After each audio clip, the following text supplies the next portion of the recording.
Yo, what's good everyone? Today I'm going to be taking a first look here at this Week 10 NFL DraftKings main slate. Let's dive right into it. And like I always do here in these videos, I'm going to go position by position, highlighting the plays that are sticking out to me early in the week, and then we'll wrap up this video by putting together a first look cash lineup and a first look tournament lineup. With that being said, let's dive into the quarterbacks here. I got 5 quarterbacks that are sticking out to me early in the week. Now, right at the top, I got 2 that I like, and Josh Allen and Jalen Hurts.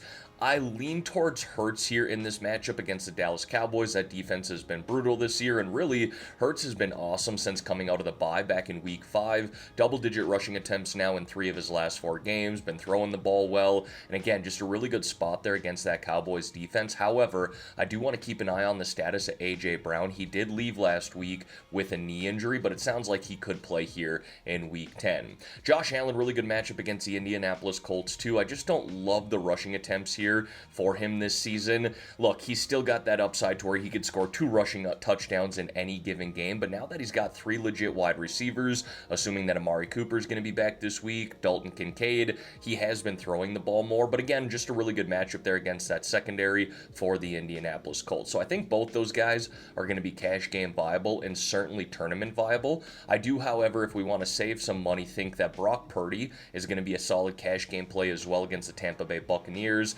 Averaging close to 20 DraftKings points per game this year, we essentially need 19.5 for him to hit 3x value at that price. Plus, Christian McCaffrey is back this week, which is a huge boost to that offense as a whole. So if we want to save some money, Brock Purdy looks nice there. And then I don't know if these last 2 quarterbacks are cash game viable. Maybe Russell Wilson is at $5,900 in that matchup against the Washington Commanders, but I really do like him on the tournament side of things. He's 2-0 with the Steelers so far this year. Didn't have quite the game against the Giants like he did against the Jets, but showing that he has the upside of 25 DraftKings points in his first game does intrigue me, again, especially in that matchup against Washington. And then Aaron Rodgers here as well at $5,700. Good matchup against that Arizona defense. Started to connect last week with Devontae Adams again. Garrett Wilson was awesome. So on the tournament side of things, I think Rodgers is going to be viable. Now moving on to the running backs here, and really I'm looking at the top right now and going, okay, Bijan Robinson, Christian McCaffrey, who's expected back this week, Alvin Kamara, Saquon Barkley, all sitting in really good matchups here. I think every single one of these guys are going to be cash game and certainly tournament viable. I think I lean towards Alvin Kamara here again. I know it's early in the week, but I just love his involvement, not only in the rushing game, where he had 29 attempts last week, but also saw 9 targets. Derek Carr is back, leaning on Kamara as much as he can. Now, we need to keep an eye on Chris Olave, too. If he's not going to play here this week, I think Kamara's going to see, I don't want to say he's going to get another 38 touches here, but if he gets close to 30, again, I really like him in cash at that price. I will be willing to go back to Breece Hall here in this matchup against Arizona, probably more on the tournament side of things. I know he's burnt a lot of people this year, especially back in this game against New England. Wasn't great last week, so I think he might fly under the radar, especially at that price of $7,600 when you could pivot up here to Bijan at $7,700. Let's scroll down here a little bit off of that. I do like this 6K range once again. I think Aaron Jones is going to be viable in tournaments. Again, I just don't think the volume is quite there. Man, I'm looking at this going, okay, 14, 19, 21 rushing attempts, 3, 2, and 4 targets. Maybe that is enough to consider in cash, but again, really do like him in tournaments. James Conner, volume monster here, going to be heavily involved in the running game, same as the passing game. I do think he's cash game viable. And then the last guy that I wanted to highlight here, actually Najee looks nice there against Washington for tournaments, but DeAndre Swift. The volume's been there for this guy as well. We look at the rushing attempts here over the last 5 games, 15 plus in every game, heavily involved in the passing game too, so $6,500 in a good matchup against New England. I think he's cash game viable. Next, we got the wide receivers here, and just like last week's first look, I'm really hoping that some value is going to open up towards the end of the week, and I'll highlight that in my cash plays and tournament videos. For those of you who don't know, I do post 2 videos on Friday as well, breaking down my final plays. Last week we did get that value to open up, but I'm looking here right now on a Tuesday morning and not in love with the value at the wide receiver position, but I'll highlight what did stick out to me. First, we'll start at the top here with Justin Jefferson. He's really the only guy here, 7K and above, that I would spend up for in my cash lineup, especially in that matchup against the Jacksonville Jaguars. I just don't know if I'm going to be able to get there at $8,800. Tournaments, for sure, we could stack them up with Sam Darnold, but cash games, I just think I'd rather spend up at the running back position. Let's scroll down here a little bit. Oh, don't want to change the screen. Let's scroll down here a little bit on these wide receivers. Garrett Wilson and Devontae Adams, very close in price there, $7,000 and $7,200. Both these guys saw double-digit targets last week. Love stacking them up with Aaron Rodgers here in this matchup against Arizona. We really saw Devontae click last week with A-Rod. So I think both those guys are tournament viable for sure. Same thing here with George Pickens, especially if we're going to be playing Russell Wilson. We could stack him up in that beautiful matchup against that Washington secondary. Now let's get into some of the value that was sticking out to me here. First is going to be Josh Downs. Now I don't love the matchup necessarily, but I love the targets that he's seen with Joe Flacco under center. 12, 9, 9, and 9. Really hard to ignore that, even at that price of $6,200. He is $1,000 more expensive than we were playing him a month ago, but again, I love the volume that he's getting with Joe Flacco under center.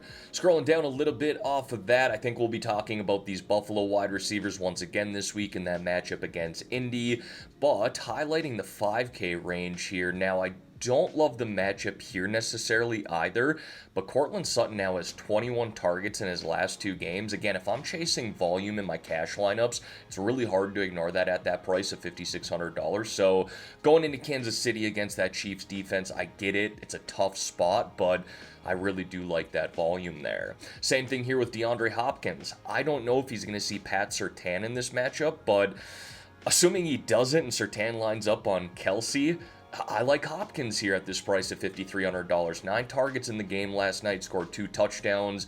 He's just going to get more involved in this offense as the season progresses. You can see in his post-game interview last night, very emotional, happy to be in Kansas City to say the least. And then scrolling down here into the 4K range, there's a handful of guys that, again, stuck out to me. I'm not necessarily in love with the value, but we got Ricky Purcell here, Demario Douglas, Noah Brown. They're all sticking out to me in the 4K range. And then in the 3K range here, PJ Washington. Now, this would be a lot better play assuming that Gabe Davis does not play again this week. He'll run as the number 2 wide receiver. And at $3,900 with 4 and 6 targets in his last 2 games, I don't mind that at $3,900. But kind of looking at this low 4K range here again, I think Noah Brown would be my preferred play. He's now seen 8, 6, and 6 targets in 3 of his last 4 games. Next, we got the tight ends here, and this is a week that I think we do consider spending up for Travis Kelce and or George Kittle. Probably more on the tournament side of things here, but man, if we look at the volume for Travis Kelce, 10, 12, and 16 targets in 3 of his last 4 games, that makes him cash game viable in my opinion. Now again, we could very well see Pat Surtain, one of the best cornerbacks in the league, match up against Kelce here. I think it will be D-Hop, but hopefully someone's going to tell us later in the week. I don't know if we're going to get that type of news, but again, the volume has been really hard to ignore here for Travis Kelce. And George Kittle has been truly fantastic this year. Look at those DK numbers. 6 touchdowns so far this year as well. Volume has been there, but again, with Christian McCaffrey back this week, probably more of a tournament play in my opinion. Kyle Pitts, he burned people last week, but I would be willing to go back to him, especially in tournaments at this price of $4,800. He wasn't great against New Orleans earlier this season, but you can clearly tell that the Falcons want to get him more involved in this offense, so I do like him at that price of $4,800. Now let's get into some of the value here. Derrick Henry, Hunter Henry, be crazy if he played the tight end position, Derrick Henry, but ultimately do like Hunter Henry as well. Volume has been there, especially with Drake May under center, $3,900, cash game and tournament viable. And then if we want to save some money, the tight end that stuck out to me here was Will Dissly at $3,100. He burned me last week, but again, if we look at the volume as of late, 5, 11, and 7 targets in the 3 games prior, I do like that considering the price. And then wrapping up these positional plays here with the defense. Look, if you can spend up for the Chargers this week against Tennessee Titans, I do like that at $3,800. Otherwise, let's try and find some value here. And for me, the defense that stuck out were the Chicago Bears playing against Drake May and a rookie quarterback. They haven't been as great here as of late, but overall a solid defense playing at home, so I do like them in this spot. And I think the Jets are going to be viable in tournaments as well at $2,900. All right, everyone, now let's put together a first look cash lineup here, but just want to remind you all, I still run this free Discord channel with over 800 people in there now talking multiple different sports for DFS, primarily NFL and NHL though. If you want to join that, there's a link to do so in the description below, as well as in the pinned comment below. But let's build this cash lineup here. We're going to start at the quarterback position. I'd love to get up to Jalen Hurts this week, but considering I do want to spend up at the running back position, at least early on here, let's save a little money and go with Brock Purdy. All right, so let's go with a 3 RB build here. I want to spend up for AK, and let's go down to the 6K range here. We'll put in James Conner, and then go back to DeAndre Swift. So we're getting 3 guys who are going to see a lot of volume right off the bat. But that means we need to find some value here at the wide receiver position. So let's go down to this 5K range that I like.